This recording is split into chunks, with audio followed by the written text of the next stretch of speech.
Hey guys, welcome back to the channel. I'm Mike and this is Vlog. Something a little different today that I want to discuss. Recently I discovered something I didn't know I needed until I had it, and then I was like, now I need it. And something I haven't ever discussed, even with my cooking video, is a grill, right? So there's a lot of grills out there. There's titanium grills, stainless steel ones, foldable ones. So I have never put one in my bug-out bag because the sheer weight of the things never made any sense to me as an individual item. They really only have a few uses that I can use other things for. Like I can use sticks instead of carrying something like this to grill meats and stuff like that over an open fire.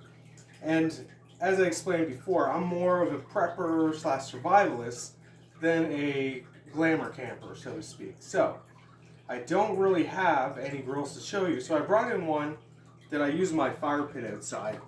That is about the size that I would want to carry.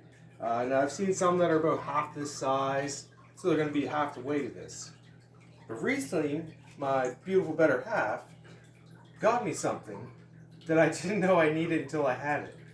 And after discussions with several people and between her and I, this came to light. You guys are saying, okay, what is this? What is this? It looks like a pan or a baking sheet. It's not a baking sheet. Very cool, right? So a baking sheet is not going to help you in a survival situation, period. It will cook off. Open fire does not work on baking sheets. They will cook themselves right to death. They release toxins. The coverings on them, like the material they use to make them work in your oven, are susceptible to flames, right? Where this is not, guys. This thing can take the heat, so to speak. And keep all your essential fats and nutrients in it. So again, I spoke to you about how I don't have a grill in my kit. Why? Because I understood that barbecuing your food is a great way to take out most of the goodness, right? You lose a lot of the calories you're going to need in a survival situation by roasting things over open fire. So I had this conversation with a guy. He goes, whatever happened to just cooking over the open fire? Well, in a survival situation, you're going to be losing calories that you could have had. I don't know about you, but does roast rabbit on a grill sound better than sauteed rabbit meats in its own juices? No, it doesn't. I'm sorry, but this bad boy here will keep all the nutrients you need. You could cook several things on it and not worry about it falling into your fire. And that's another thing you gotta worry about. The oils that come off your meats into your fire can cause flame ups, right? And just keep charring the shit out of your meat. And eating burnt meats and stuff is not actually good for you, believe it or not. There's carcinogens in it that are cancer contributing things. So with this bad boy, I could cook several different things in here at the same time, right? Say I have my veggies and my meats, and I can actually cook my veggies in my meat juices, which is just brilliant as far as I'm concerned. And this has multiple uses, actually. This can be used as a shovel. It's very solid. I don't know if you guys can tell, but the thing is very solid. It makes beautiful noises. So I had to show you that. Me and the young fella thought that was just great. But again, yeah, it can be used as a shovel. There's videos of guys digging in the dirt with them. So this is solid, guys. I don't know how to explain this. I'm not a lightweight, and it is solid. I was very surprised by it. And again, this is something I didn't even realize I needed until I had it. And then I was like, no, this is what I'm going to put in my pack. And as you can see, it's going to fit into a pack beautifully. It's going to fit in any book bag you have as a bug-out bag. It might put some stability in the back of your bag as well because of how strong it actually is too. Whereas a grill, again guys, I don't have a grill in my bug-out kit. I didn't have any idea of what I was going to use for that until I seen this. And I was like, that is what I want. And the fact that you could even use this as a damn shield. If you had a belt, guys, we could have our machetes and we could be medieval knights. We've already talked about that, and I think that would just be wonderful. You see this, guys? I'm going to give you a little weight on these two things. Now again, this is exaggerated, I understand. This is off a small barbecue from back in the day. It's very similar to the size of a Coleman camp stove, so if you thought you were going to take the grill off your Coleman camp stove, you should understand the weights you're talking about. And by the way, those grill things there, as much as they're used for propane stoves and stuff, if you start cooking those off, they are going to release toxins, guys. And long term, not good. Not good. And again, we talked about this in my video how I don't use aluminum for that particular reason too. Because long term aluminum is not good for you. So we'll start with this one.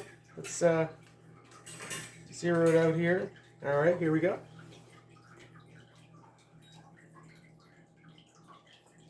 What do we got there? We have 2.34 pounds. Okay, so again, this is an exaggeration. We have ultralight titanium ones. Stainless steel is always what I would go with, but and yeah, they're going to come in at half that weight. What does this one weigh?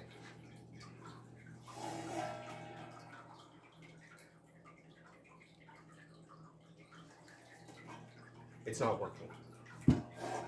Alright, sorry guys, but we'll do this again. I got in a hurry there, and apparently with scales you can't be in a hurry. Alright, here we go. There it is, 1.5 pounds. I already knew that, but I had to show you guys. So, that being said, 2.34 pounds, 1.5 pounds. Surface area,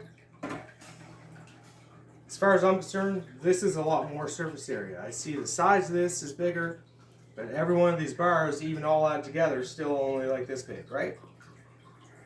And again, losing all your calories through trying to cook a barbecued meal in a survival situation is not what you want. That's why, I don't know about you guys, but me and my better half particularly like Naked and Afraid. We also like Alone, but Naked and Afraid is a better example. They always get a pot, a cast iron pot that weighs like 5 or 6 pounds, and they're always stewing everything, and that's to get the maximum amount of calories. But again, when you water down calories, they process through your system differently. If you saute things in their own juices and stuff, you're going to get much better results than stewing it in the whole, like a water situation, right? So this here, again, is made to take flame, whereas this is meant to take flame or allow flame to get to your stuff, but these do burn out. We all know they burn and rust, right? This don't rust. This rust, this don't rust. So I'm sorry, I didn't even understand that I needed this until I had it. And that's why. So I did a whole cooking video, and you guys all were kind of, I had a couple of people ask me, what about just cooking over an open fire? I never thought of that as an option. For the calorie losses, sometimes you can't have a fire too, guys. Like if we're in a situation where we're being hunted by people or there's invasion, these are all bug out scenarios, I understand. You can't have a big open fire and be out there barbecuing like you're glam camping. You're going to be hiding out the best you can. One more quick thing before I finish this up. So what I thought about in this whole thing was smoking meat to preserve it is like one of the best things you can do in a survival situation. So granted, a grill like this would allow you a place to put all your slivers of meat and grill. But again, this is going to get rusty. It's going to get burnt all the time and stuff. This will not. Will this help me smoke meat? What it can do, I can't hang my meat on it, but again, guys, we're in a survival situation. I'm going to have twigs hanging on. This could prevent any open flame from ever touching your meat by placing it above your fire and allowing your smoke to build and bellow into your stuff. So it'd be a slower. Do you know what I mean? And it can take the heat and never allow the flames to touch your meat, whereas something like this could. And none of us are professionals at doing that. Some watching might be. So I just feel like 100% this is a better option for me. And again, it's something I didn't realize I needed until I had it. So guys, look into these. I can't even tell you what it's called, but you could find out very quickly by looking into skillets and stuff like that. It kind of reminds me of a wok a little bit. But again, it's that stone stuff on it, so it can take the heat, guys. Well guys, thanks for watching. Like and subscribe, and we'll talk to you next time.